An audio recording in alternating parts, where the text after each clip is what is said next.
모두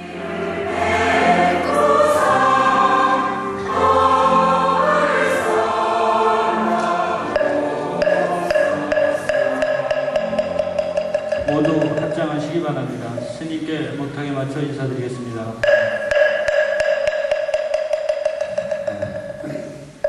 안녕하십니까? 반갑습니다. 오늘 서문사가 창립되어진 지가 37주년을 맞이해서 우리 신도인들이 정성을 모아서 서문사 신도회가 결성이 되신 부분을 축하하는 의미의 청사초롱등을 밝혀서 일주일간의 기도를 하기 위해서 이 자리에 이렇게 함께하고 있습니다. 주지가 24시간 여러분들과 함께 해야 되는데도 불구하고 항상 여러분들과 함께 하지 못하고 머슴을 살러 가서 이렇게 사는데도 불구하고 그냥 스님 말 한마디 하면 여러분들이 다 정성을 다해서 파업하시고 단련하셔가지고 이제 이렇게 전국 어디에 나라도 손색이 없을 정도로 큰 발전을 해낼 수 있었던 것은 아마 여러분들이 부처님전에 다하는 마음이 있고 또 정성스럽게 기도하는 마음이 있었기 때문에 가능했다라고 하는 그런 생각을 하면서 이렇게 사문사가 발전을 했듯이 여러분들도 아마 부처님전의 기회를 위해서 원하는 소원들도 그만큼 많이 또 이루는 그런 도량이 됐으면 하는 그런 바람을 가져봅니다. 어저께 제가 어떤 분이 저한테 질문을 하는데 그런 질문을 해요. 요즘 시대가 과학이 난무하는 시대다. 그래서 로켓가 달라가고 이 과학이라고 하는 부분이 무척 그렇게 발달을 한 시대인데도 불구하고 종교라고 하는 부분이 꼭 필요한 거냐 이런 질문을 하더라고요. 그 얘기를 듣고 보니까 당신은 종교를 믿는 종교를 하는 이유가 뭐냐 그런 질문을 제가 했습니다. 요즘 사람들이 흔히 세상을 사는 목적을 물질적인 풍요를 요하거나 어떤 부자가 되기 위해서 살기를 원하는 그런 인생을 다라고 생각하는 분들이 많이 계십니다. 또 우리 불교는 부자가 되기 위해서 절에를 다니는 분들이 그렇게 많지 않을 거라고 저는 생각을 합니다. 부자가 되고 싶어서 오신 분이 있어요? 절에 오셔서 물론 부자가 되는 것도 소원일 수는 있겠죠. 근데 이 불교는 부처님께서 부자가 되는 법을 가르친 적이 없습니다. 또 그저께 아침이니까 이렇게 텔레비전을 틀어서 보다 보니까 미국의 어느 교회는 부자 되는 교회가 있다고 그러대요. 그 교회를 가면 무조건 다 부자가 된대요. 실진지 거짓인지 모르겠지만 얼만큼 장사가 안 되면 그런 교회가 더 나왔겠나 싶은 생각이 들고 또 현대의 과학 문명 속에 살고 있는 우리들이 부자가 되고 싶은 욕망이 얼만큼 크면 그런 교회가 생겼나 싶은 생각이 들 정도로 조금은 아쉬운 생각이 들기도 했습니다. 근데 부처님께서는 분명히 이 사바세계에 오셔서 중생을 제도하시는 그 목적이 일체 중생으로 하여금 물질적인 풍요를 강조하기 위해서 오신 분이 절대 아닙니다. 왜냐하면 그분은 일체 중생이 행복하게 살 수 있는 방법을 가르치기 위해서 오신 분입니다. 그 행복하게 하기 위한 방법의 하나로서 부처님은 당신이 가지고 계셨던 물질적인 욕구를 다 버리셨습니다. 이거를 놓치는 분들이 많이 계세요. 부처님은 일체 중생으로 하여금 행복하게 당신과 같은 동격으로서 행복한 삶을 가르치기 위해서 오신 분이 부처님입니다. 근데 그분은 당신 스스로가 행복해지기 위해서 버린 게 있습니다. 뭘 버렸어요? 권력을 버렸어요. 부를 버렸습니다. 명예를 버렸어요. 소위 우리가 추구하고 있는 부귀영화라고 하는 부분을 과감히 버리셔서 우주인생의 가장 행복한 답을 써내신 분이 바로 부처님이시다. 원래 우리는 부처님이 제자가 되기로 했다면 바로 그분의 행위를 담고 그분의 가르침을 실천하기 위해서 부처님 제자가 됐습니다. 근데 아쉽게도 요즘 절에 오시는 분들은 소위 부처님께서 버리신 부분을 주스러 오신 분들인 것 같아요.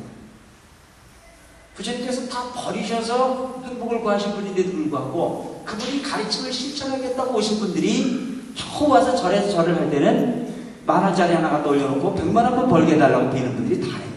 여기 있는 분들 빼놓고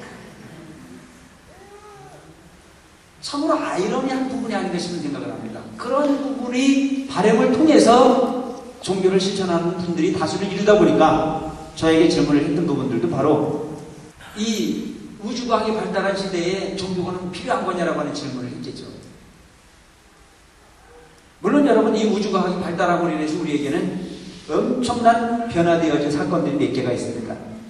그 첫째가 뭡니까? 바로 우리의 생활 양식의 변화가 일어났습니다. 우주과학이 발달함으로 인해서 생활 양식의 변화가 일어났습니다.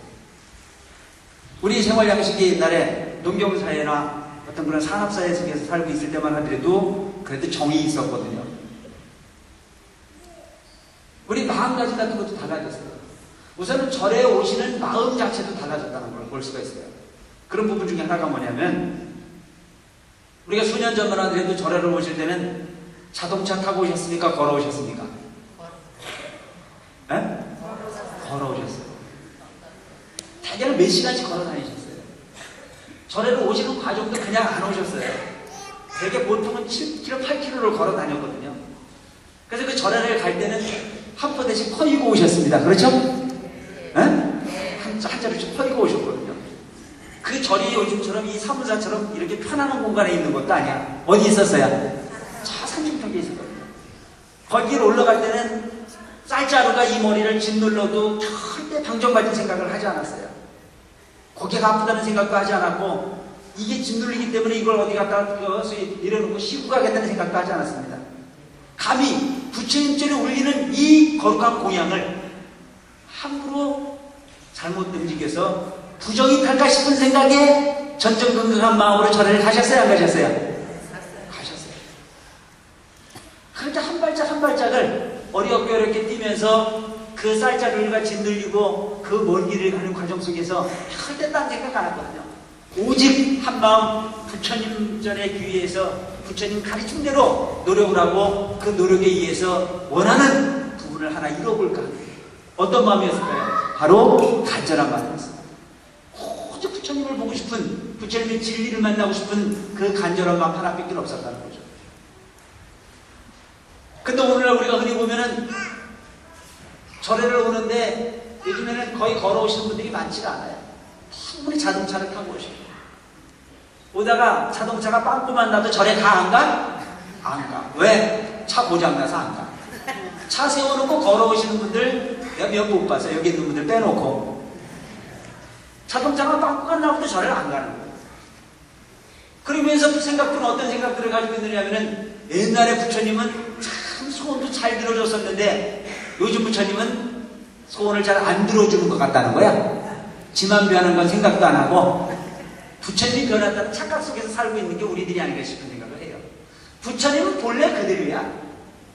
부처님은 우주법계 어디를 갔든지 간에 그 마음, 그 법 그대로일 뿐이지 결코 변화된 것이 없습니다. 단지 뭐가 변했습니까? 우주과학이 발달함으로 인해서 우리의 생활 양식이 변했을 뿐이야.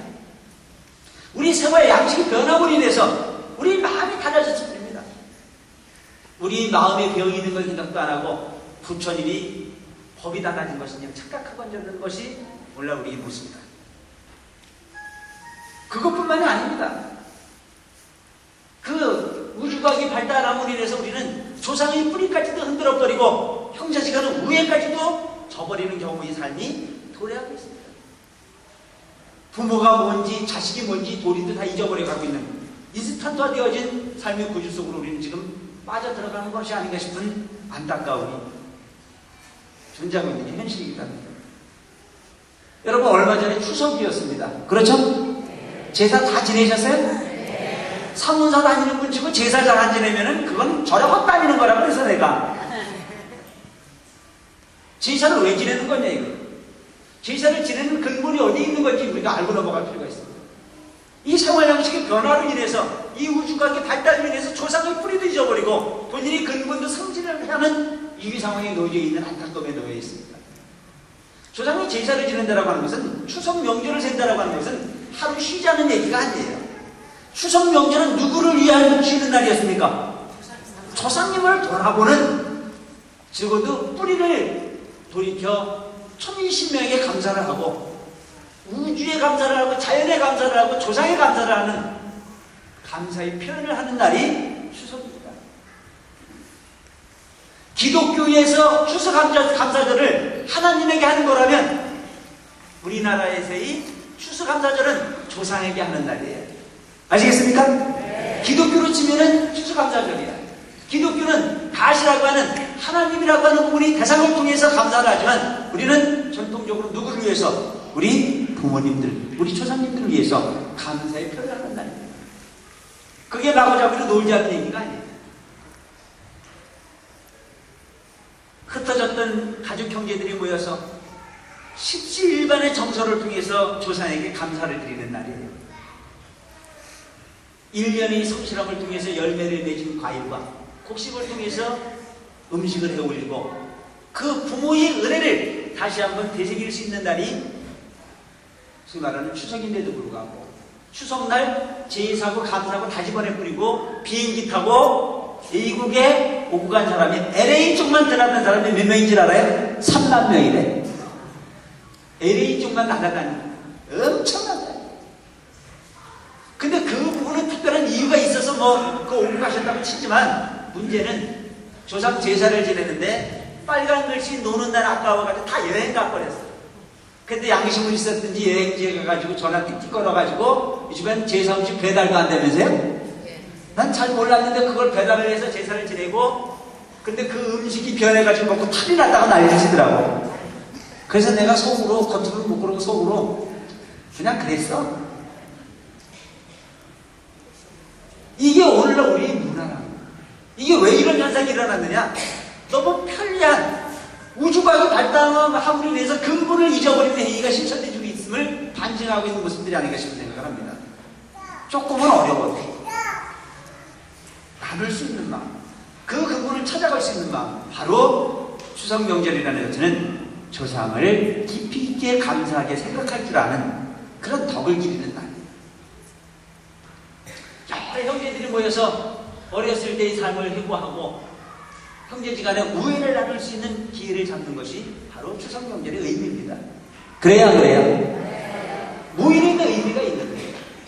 근데 꼭 그와 같은 모습을 보면 제사 지내기 싫으면 종교도 바꿔버려요. 사문사 잘 다니다가 사문사의 주지스님이 하도 제사를 지내라 그러니까 늘어서 못 다니겠다고 딴 걸 바꾼 사람도 있어. 나는 하나도 안 아까워 가서. 얼마나 기가 막힌 부분입니까? 형제지간에도요 다섯 째째 여섯 형제가 있는데도 불구하고 제사 지내기 싫다고 종교 바꾸는 사람도 있대요. 얼마나 가슴 아픈 일입니까? 세상의 삶이라고 하는 자체는 물질이 아니고 바로 마음입니다. 근데 어느 순간부터인가 우리는 마음을 잊어버린 물질만을 추구하는 삶의 모습으로 바뀌어가고 있는 안타까움에 놓여져 있어요. 무엇 때문에? 물질이라고 하는 부분은 아무리 많이 만들어줘도 우리 욕구를 충족시켜주지 않기 때문입니다. 아무리 많이 가져보세요. 지금 우리 먹고 살기 힘들다고 얘기하지만 지금부터 30년, 40년 전에 보릿고기 같은 고통을 겪어 배고픔에 허덕이는 사람들이 있습니까? 없습니까? 별로 없어요, 요즘은. 그 보릿고기의 고통스러운 삶을 반복했어도 그분들은 결코 조상을 잊지 않았습니다. 형제지간에 누군가가 고통스러워하면 그를 위해서 과감히 내를 줄 아는 그와 같은 보리정신으로서 삶을 살았던 것이 우리 과거였습니다. 어느 순간부터 과학이 발달하고 삶이 편리해짐으로 인해서 인간성이 상실되어지고 자기 이기적인 삶만이 반복되어지는 삶으로 인해서 오늘날은 옆에서 굶어 죽어도 절대 나무라라고 생각하는 인간성을 가진 분들도 꽤 있는 거예요. 아무리 풍요로워도 우리 욕심을 채울 수 없는 겁니다. 그래서 부처님께서 우리에게 가르치고자 했던 게 뭐예요? 채워서 채워지지 않는 것이 중생의 욕심이기에 버려서 비워서 나눌 수 있는 마음을 가르친 것이 부처님이 보시행이요 자비가 아닌가 싶은 생각을 합니다. 우주과학이 발달하고 인해서 물질적인 풍요로움이 지금 난무하고 있어요. 삶이 참으로 편안해져 가고 있고 너무나 똑똑한 사람들이 많이 생겨나기 시작했습니다. 틈만 나면 비판하기 좋아해요. 요즘은요 스님 노릇하기도 참 골치 아파요. 옛날에는요 스님이 이야기를 하면 100% 믿었어요? 안 믿었어요? 믿어 안 믿어? 다 믿었어요. 요즘은요 따져요. 왜 그래? 너무나 똑똑해지니까. 너무나 머리들이 열려서. 물론 똑똑해지는 건 좋지만 마음을 잊어버리는 부분까지 가서는 안 되겠다 싶습니다. 그래서 우리가 종교를 하는 것 자체는 바로 물질적인 풍요를 통해서 행복이라고 하는 부분을 채워도 더 이상 채워줄 수 없다는 사실 우리가 즉시해서 알아야 돼요. 아무리 편리한 세상이 돼도 절대 우리는 우리 욕구를 채울 수가 없습니다. 여러분 오늘 전부 다 자동차 다 타고 오셨어요. 나는 시간 전에 나가가지고 기다리느냐고 언제나 좀 채워져 주실까? 목을 빼고 기다렸어요. 여러분들 빨리 좀 오시길 바라고. 옛날에는 걸어오는 시대이기 때문에 몇 시간 전에 다 오셔가지고 준비를 하시더니요. 요즘엔 자동차 타고 계산 딱 해요. 집에서 출발해서 15분이면 가는데 뭐 하나 일찍 가? 안 가. 꼭 사람 애간장을 녹이고 난 다음에 오셔. 그리고 그런 마음으로 오셔서 스님 괴롭히면 복이 돼 안 돼? 이것 좀 생각해 볼 필요가 있는 너무이라는 생각이 들어요. 부처님처럼 오시는 마음이 좀 넉넉한 마음으로 오시면 어때요? 꼭 시간 돼가지고 5분 남겨놓고 오고 3분 남겨놓고 오고. 오늘 내가 늦게 오신 분들을 이야기를 하는 게 아니야. 부처님 전에 올 때만큼 좀 여유로운 마음을 가지고 올 필요가 있어요. 그래서 이 현실이라는 자체가 걸어 다녔을 때도 우리는 바빴고 자동차가 굴러가는 시대에 살고 있는데 우리는 바빠요. 때거리가 없을 때도 우리는 그 소위 욕구를 채우지 못했었고 지금 때거리 걱정을 하지 않는 시대에 살고 있는데도 불구하고 우리는 돈이라고 그러면 목숨이라도 버리려고 하는 의지를 가지고 그 욕심을 채워가려고 애를 쓰고 있는 거 현실입니다. 아무리 편리한 시대.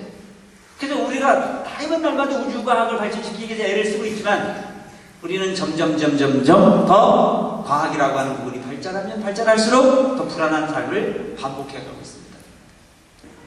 이 과학이 발달하지 않았으면 이런 불안한 삶을 살지 않아도 되는 거 아니에요. 그렇다고 억지로 괴로움을 가지고 살으라는 얘기를 하는 건 아닙니다. 무엇이 우리를 불행하게 하고 무엇이 우리를 진정하고 행복하게 할 수 있는 건지는 한번 생각해보고 살 필요가 있다는 생각이 들어요. 여러분, 욕심으로써 세상을 구하려 하지 말고 부처님께서는 우리 마음을 통해서 세상의 주인이 되라 가르쳤기에 우리는 마음을 통해서 세상을 볼 줄 아는 안목을 기는 것 자체가 불교의 본질이요 종교의 근본이라고 저는 생각하고 있습니다. 바로 기적을 믿거나 하나님 가비가 주어지길 바라는 불자이기보다는 원리와 법칙을 존중할 줄 아는 내 마음을 창조에게 비워서 우주의 삶의 이치를 꿰뚫어 볼 수 있는 해안을 추구하는 종교가 불교라는 점을 기억하시고 오늘 사문사 37주년에 즈음한 청사초롱 등이 아주 아름답게 밝혀져 있습니다. 눈으로 보여지는 등빛이 저렇게 아름답듯이 우리 마음속에 지혜의 광명이 빛을 발해서 우주를 저렇게 아름답게 비춰볼 수 있는 자아의 본성에 큰 희망을 갖고 일체 중생을 비춰볼 수 있는 깨달음의 본질의 문득 다가서 주시기를 바랍니다. 그렇게 하기 위해서는 열심히 정진하는 겁니다. 등 하나를 밝혀놨기에 저절로 원하는 소원이 이루어질 때를 바라지 마시고 등을 밝혀서 저렇게 아름다운 불빛이 화합으로서 세상을 밝혀주듯이 우리 마음속에 불타고 있는 불성을 일깨우기 위해서 오늘 저녁부터 일주일 동안 열심히 정진하는 사문사의 불자들이 되어지길 바랍니다. 끝으로 바쁘신데 불구하고 함께해 주신 모든 가족들이 부처님 가피로서 행복한 삶을 반복하시길 바라면서 도저없는 법문에 가름하겠습니다. 고맙습니다. 다음은 축가가 있겠습니다. 축가는 사문사 합창단이 부르겠습니다. 공명은 연등입니다.